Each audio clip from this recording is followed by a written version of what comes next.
Our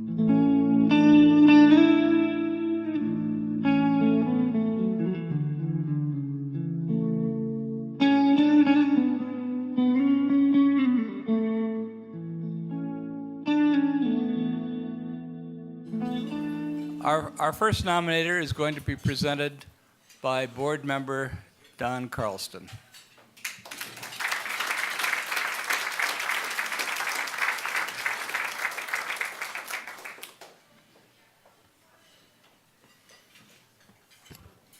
It's my pleasure to introduce Nikki Ahrenstorff, who I met earlier today and who is actually such a lovely animated young lady that I really should just let her come up here and tell her own story. But I'm an educator. So I'm going to talk for a while anyway. Nikki actually had a very difficult upbringing.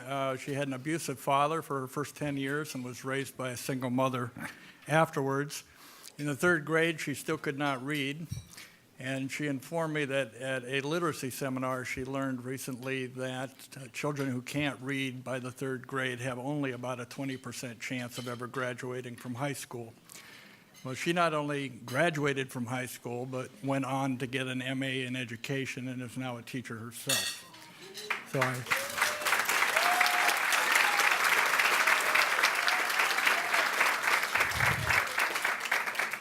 I think she'll tell you a little bit about her own background, but I don't know how much detail she'll go into, and I don't want to go into a lot of detail, but I will tell you that she has a brother who's in prison. The childhood is difficult enough that not everybody can make it out of that situation. And her mother's home was foreclosed as part of the housing crisis in 2007. So she's overcome all of this to become a teacher at Monterey High School, where she graduated, and I'm very proud to introduce Nikki to you now.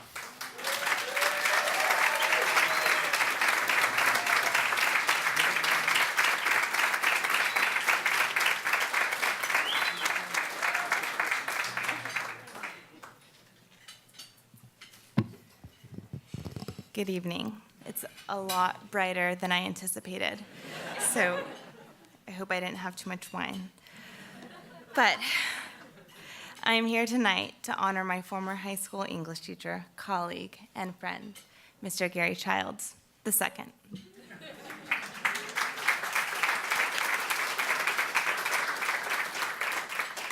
So to tell you about the impact that Mr. Childs had on me is an incredible task to accomplish in 3 to 5 minutes. But to start, I need to take you back through my educational journey. So my first actual memory of somebody reading to me was in kindergarten. And I know what a lot of you may be thinking. Who remembers anything before that anyways? But I do. And while I still have trouble, Gary can attest to this, remembering a conversation I had last week, I have really vivid memories of my childhood. I can remember the smell and the feel of carpet that my family slept on as we traveled from my mother's friends and relatives' houses because we didn't have our own home. I remember the different bath towels my mom would hand me to use as blankets because we didn't have any.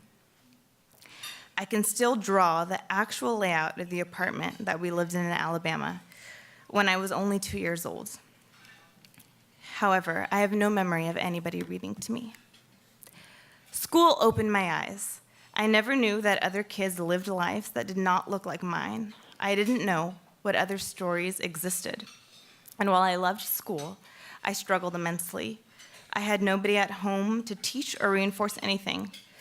I would walk home after getting off the bus to find my stepdad passed out, and my brother and I had to make sure that we were quiet. We opened the door. We had to be as if we didn't exist. We had to act like we didn't live there, because if he woke up, he would immediately become violent. Many nights we went without dinner, yet somehow we managed to wake up and get back to school the next day. I finally learned to read, as Don said, in the 3rd grade.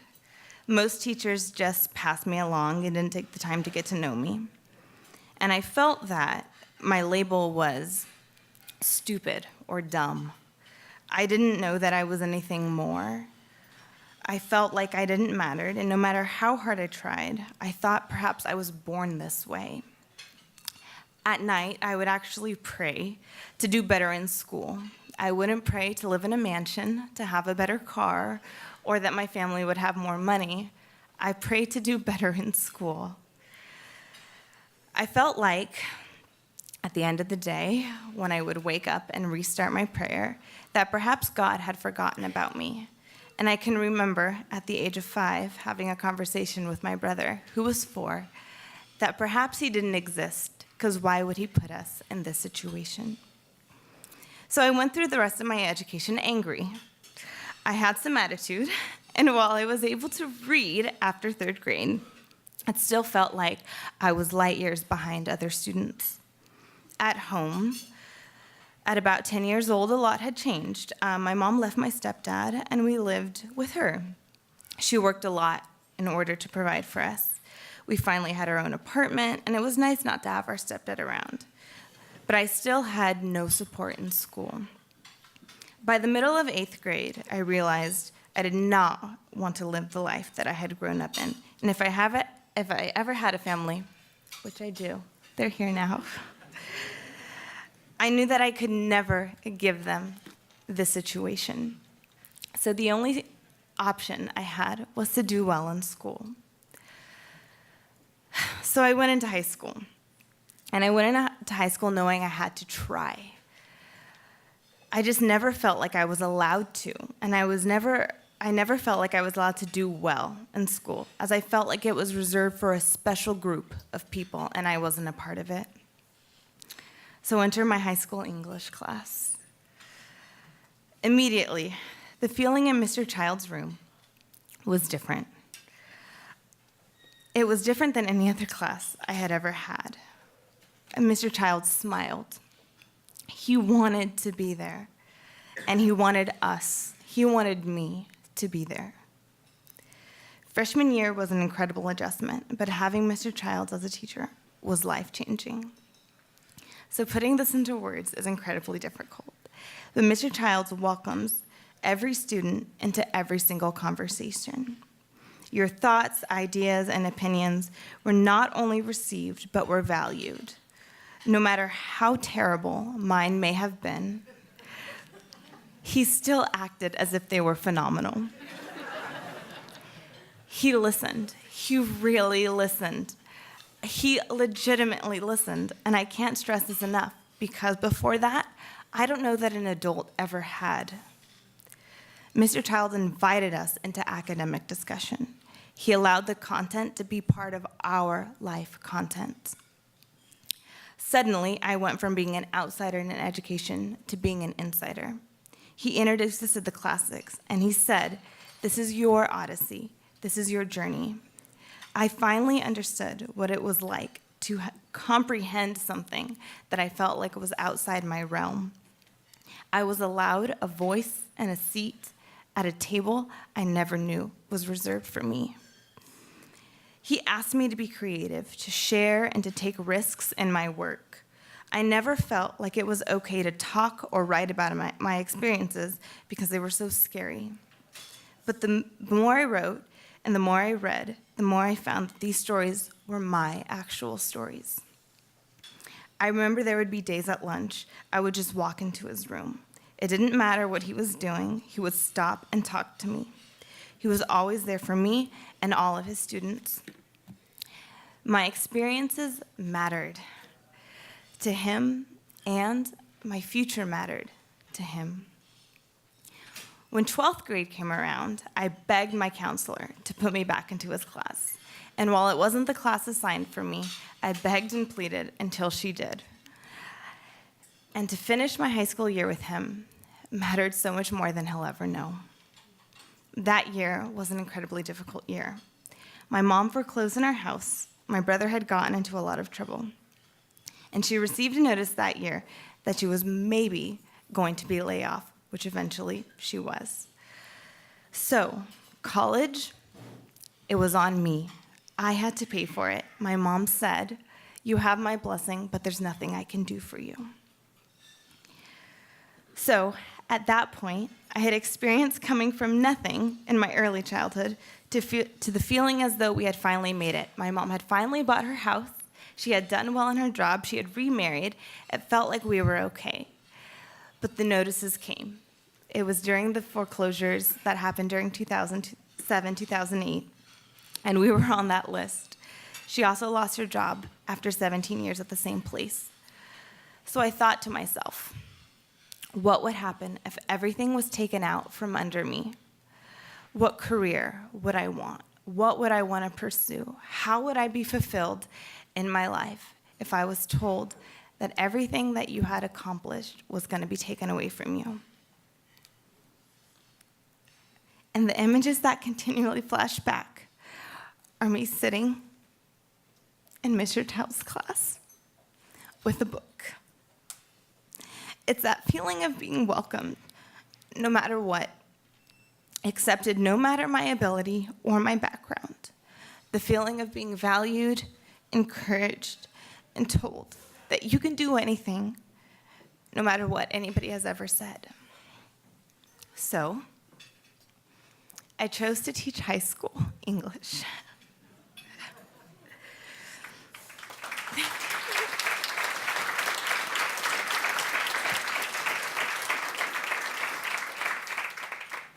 I made it pretty far.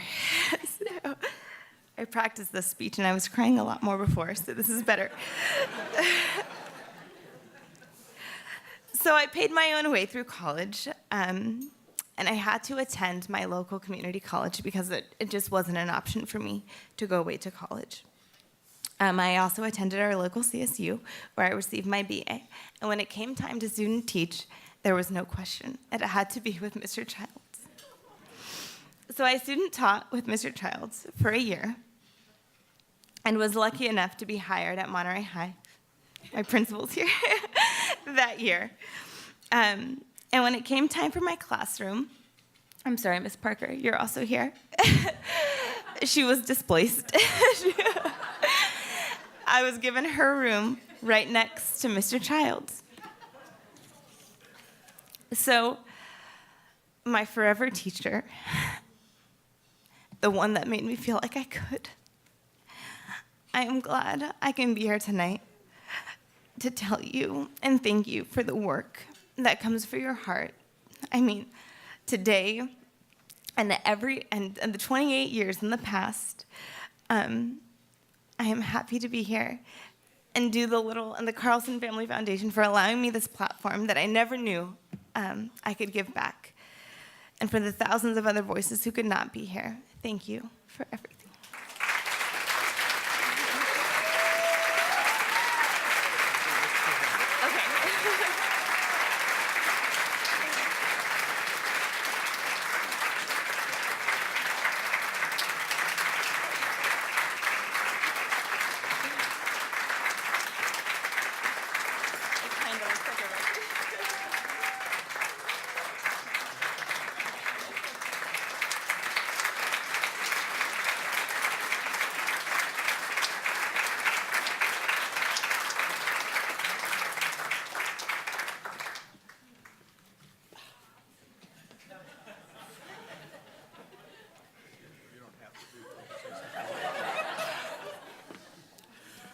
Do I have to go next?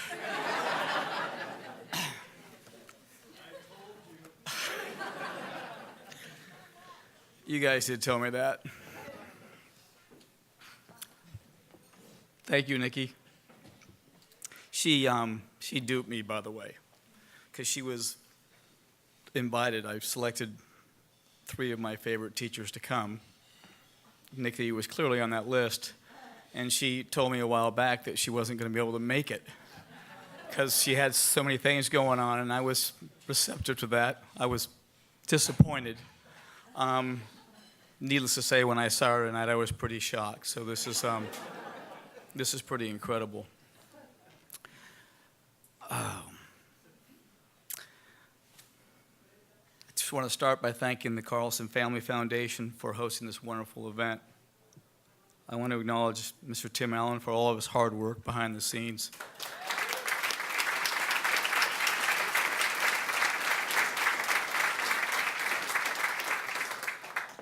I think we probably emailed like 2,000 times. And Tim always readily got back to me in such a timely fashion. And I don't think at one point he was ever irritated with me, so I'm really happy for that. I would also like to just share what an honor it is this evening to be with my fellow honorees. Today I got to spend some time in the symposium, and one thing's for certain, I'm in excellent company. So congratulations to all of you as well.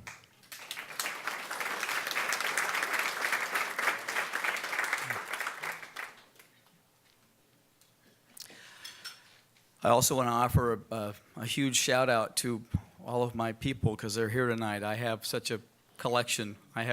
My family is all here. My wife and my children and my mom is here. I know that's really cool, right? I also have my dearest friends in the world are here as well. They're at another table, but thanks for coming. And of course, my colleagues, they've been in my corner forever, and I wouldn't be up here without their support, Carrie, Ron, and Nikki. And I'm just going to make this proclamation right now. Nikki, you're going to have one of these too.